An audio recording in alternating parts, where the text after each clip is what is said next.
Nellore rural MLA Kotamreddy Sridhar Reddy వ్యాఖ్యలపై YCP రాష్ట్ర ప్రధాన కార్యదర్శి సజ్జల రామకృష్ణారెడ్డి స్పందించారు. టీడీపీలోకి వెళ్లేందుకే సిద్ధమయ్యాడు కనుకనే ఇలాంటి వ్యాఖ్యలు చేస్తున్నారని విమర్శించారు.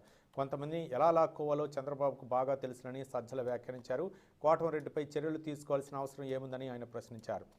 తన ఉద్దేశాలు చెప్పిన తర్వాత చర్యలు ఏం తీసుకుంటామని తెలిపారు సజ్జల. ఫోన్ ట్యాపింగ్ చేయాల్సిన అవసరం తమ ప్రభుత్వానికి లేదన్నారు. ముఖ్యమంత్రి జగన్మోహన్ రెడ్డి ప్రజలను నమ్ముకొని పాలన చేస్తున్నారని ఎవరికైనా ఫిర్యాదు చేసుకోవచ్చన్నారు సజ్జల.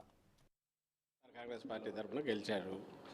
వైఎస్ఆర్ కాంగ్రెస్ పార్టీ తరఫున జగన్మోహన్ రెడ్డి గారు ఆయనకు టికెట్ ఇచ్చి 14, 19 2 సార్లు దగ్గరికి తీసుకొని గెలిచారు, నిలబడ్డాడు. ఇప్పుడు ఉన్నట్టుండి తను ఒక టర్న్ తీసుకున్నాడు. నిన్న ఇంకొకటి ఆడియో లీక్ ఏదో బయటకు వచ్చింది.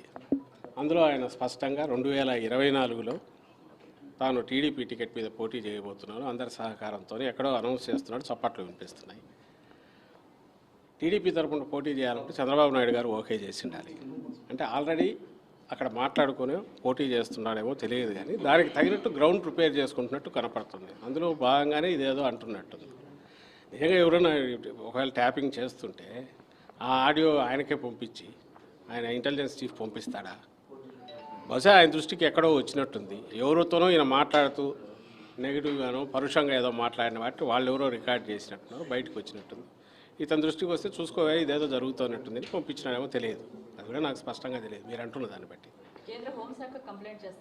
ఎక్కడికే చేయొచ్చు. ఏముంది ఇప్పుడు అతను నేననేది నిన్నటి వరకు వైఎస్ఆర్ కాంగ్రెస్ పార్టీ సీనియర్ నాయకుడు, సీనియర్ ఎమ్మెల్యే సడన్గా ఒక టర్న్ తీసుకొని ఎక్కడ లేని వైల్డ్ ఆరోపణలు చేసేసి దాని మీద ఘోరాలు జరిగిపోతున్నాయి, ఇంకోటి ఏదో అవుతుంది కంప్లైంట్ ఇస్తా అంటే